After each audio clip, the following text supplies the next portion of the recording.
कुछ ऐसा बहुत ताकतवर चाहिए होता है ना जीवन में,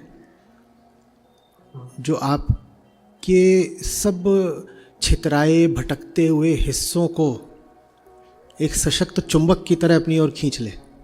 नहीं तो इधर उधर छिटके रहने के, भागते छितराए रहने के बहाने और कारण तो जीवन में न जाने कितने हैं। उन सब कारणों से ऊपर का कोई कारण चाहिए होता है,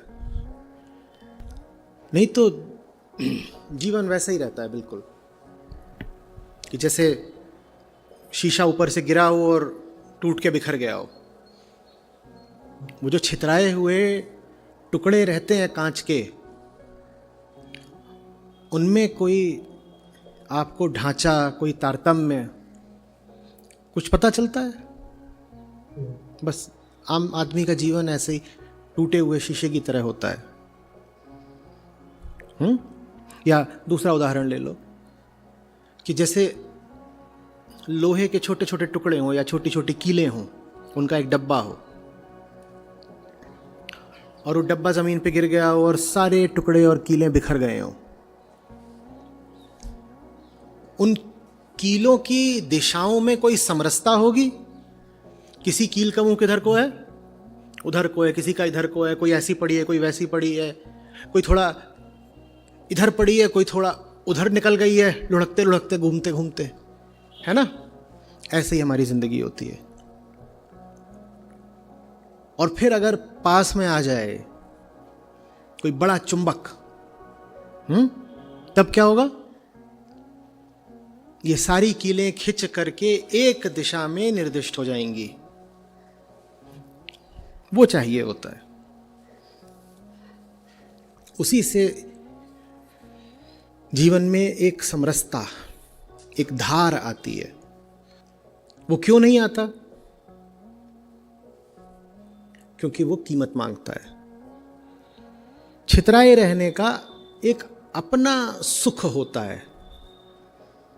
ठीक वैसे जैसे काम बहुत है, पता है, अलार्म भी बज गया, लेकिन फिर भी रजाई में दुबके रहने का अपना सुख होता है। कोई है जिसने उस सुख का अनुभव नहीं करा? कोई है जिसने उस सुख के सामने कभी घुटने नहीं टेके? 6:30 उठना था, बहुत जरूरी है। 2 बार बज चुका है अलार्म, और हर बार अपने आप को क्या बताया है? बस 5 मिनट और, है ना। काम ही इतना जरूरी नहीं है ना। बेहोशी के मजे। जीवन में जब तक कुछ ऐसा नहीं लाओगे जो मजबूर नहीं कर देता रजाई को उठाकर फेंक देने के लिए, चाहे प्रेम चाहे भय, तब तक तो बस जवानी ऐसे ही धीरे धीरे बर्बाद जाती रहेगी। और कुछ सालों के बाद पाओगे कि इस हालत में ही नहीं हो कि रजाई से बाहर आ सको। बाहर आना भी चाहोगे तो 2 लोग पकड़ के वापस डाल देंगे। ऐसा नहीं है कि आपको मालूम नहीं कि क्या खो रहे हैं आप, और ऐसा नहीं कि आपको मालूम नहीं कि क्या है प्यार के काबिल। इजाजत नहीं देते। मैं तो बार बार उसी एक शब्द पे आके अटक जाता हूं, चुनाव। प्रेम भी बेसाख्ता यूं ही नहीं हो जाएगा, अनुमति देनी पड़ती है। वो भी एक चयन है, एक निर्णय है। वो नहीं दोगे अपने आप को अनुमति तो होने का नहीं। बिना अनुमति के फिर जो हो जाए वो कुछ और है। वो कामना का वेग हो सकता है, वासना का जोर हो सकता है। वास्तविक प्रेम में तो आपकी चेतना सम्मिलित होती है, एक निर्णय शामिल होता है। वो निर्णय कीमत मांगता है। वो कीमत चुकाइए। जिस चीज को जान जाइए कि सही है, उसके साथ अडिग रहने की शुरुआत तो करिए कम से कम। अपने उन पलों को अपना साथी बना लीजिए जब आपका होश तुलनात्मक रूप से थोड़ा ऊपर रहता है, और उन पलों में अपने आप को होश से बांध दीजिए। कुछ शपथ उठा लीजिए, कुछ प्रण कर लीजिए, कहीं पर जाकर के दस्तखत कराइए, किसी को वचन दे दीजिए। जैसे सुबह का जो अलार्म है वो कब लगाते हो? जब जगे होते हो तब लगाते हो ना। जगने के लिए भी अलार्म तब लगाया जाता है जब जगे होते हो। तो जब जगे हो तभी कुछ इंतजाम कर लो कि आगे बेहोश सोते ना पड़े रह जाओ। जिन पलों में चेतना थोड़ी उठी हुई है उन्हीं पलों में अपने आप को विवश कर दो। कुछ बहुत भीतरी लोकतंत्र चलाने की जरूरत नहीं है। आपको एक भीतरी तानाशाह चाहिए। अपने प्रति तानाशाही रखें जरा, क्योंकि स्वयं से पूछ पूछ कर करेंगे तो काम होने से रहा। सच्चाई अल्पमत में ही रहेगी हमेशा। कोई बड़ा दायित्व तो नहीं उठाओगे तो समय और ऊर्जा व्यर्थ कामों में बिखरते चले जाएंगे। अगर अपने ऊपर स्वयं नहीं अनुशासन रख पाते तो किसी और को अधिकार दे दो तुम्हें डंडा मारने का, और कसम खा लो कि अगर वो डंडा मारेगा तो प्रतिवाद नहीं करेंगे। या तो इस लायक हो जाओ कि खुद ही खुद को डंडा मार लो, और इस लायक नहीं हो सकते तो किसी काबिल आदमी को ये अधिकार सौंप दो कि देखिए हमें अपना पता है और आपको पूरी इजाजत देते हैं, जोर से मारिएगा और कितना भी हम चिल्लाएं, बल्कि जितना चिल्लाएं उतनी जोर से। समझ में आ रही है कुछ बात? अगर समझ में आ रही है तो यही मौका है।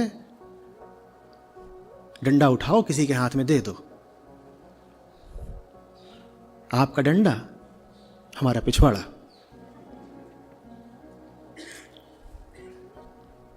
हमेशा उस बिंदु पर हम नहीं रहेंगे जिस पर किसी विशिष्ट माहौल में पहुंच जाते हैं। जब वहां पहुंच गए हो तब वहां का लाभ उठा लो। पहाड़ की चोटी पर पहुंच जाते हो, तत्काल क्या करते हो? पता है यहां रहोगे नहीं, घर तो बसने नहीं वाला, यहां से उतरोगे है ही, तो जल्दी से वहां क्या कर लेते हो? क्या कर लेते हो? सेल्फी खींच लेते हो, है ना? वैसे ही जो जगहें, जो मुकाम पता है कि किस्मत से बस कभी कभी मिलते हैं, उनका पूरा फायदा उठा लेना चाहिए। मैं आपसे बात कर रहा हूं, सब लोग तो उसका विरोध नहीं कर रहे ना। क्यों तुमने ऐसा झुंड, ऐसी संगति बना रखी है जो किसी भी ठीक चीज का विरोध करते ही हैं? संगति तो अपना चुनाव होती है ना। और जिनको तुमने चुन रखा है उनके आगे भी और बहुत लोग हैं दूसरे। पहले तो ऐसे लोगों को चुनो जो जीवन पर बोझ की तरह हो जाएं,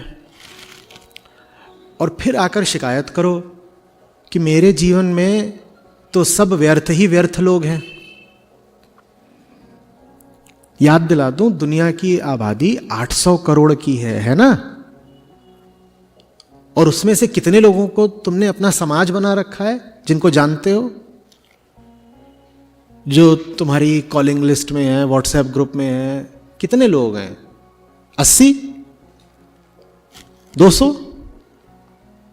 800 करोड़ में से 80 लोगों को पकड़ करके दावा कर रहे हो दुनिया बड़ी खराब है।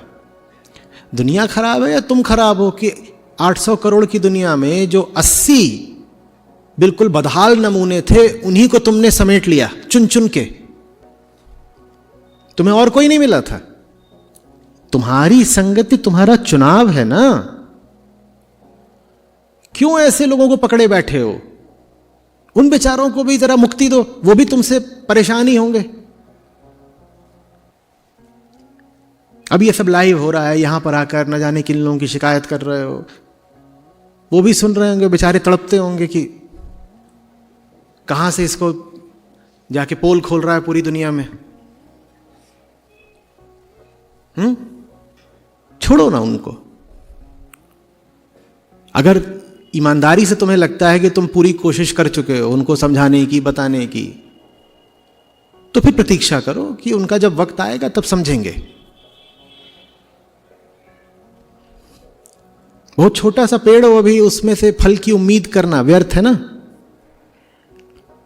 फल सबके पेड़ों में लगना है, पर समय आने पर, जिसका समय अभी नहीं आया है उसके ऊपर तुम जोर लगाए जाओ तो नन्हा पौधा है, हो सकता है तुम उसको भी खराब कर दो।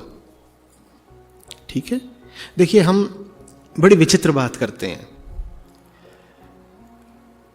हम जिन लोगों के साथ होते हैं ना, हम उनके साथ यूं ही नहीं होते। उनसे हमें कुछ ना कुछ सुख सुविधा मिल रही होती है, इसीलिए उनके साथ होते हैं। चाहे आर्थिक तौर पर, चाहे सामाजिक तौर पर, मानसिक तौर पर, उनसे कुछ तो मिल ही रहा होता है। ठीक, अब हमने उनको पकड़ इसलिए रखा है क्योंकि हमें उनसे कहीं ना कहीं कुछ तो लाभ है। उन्हें पकड़ भी रखा है और इधर उधर उनकी शिकायत भी करेंगे। ये तो बेईमानी है, अन्याय है।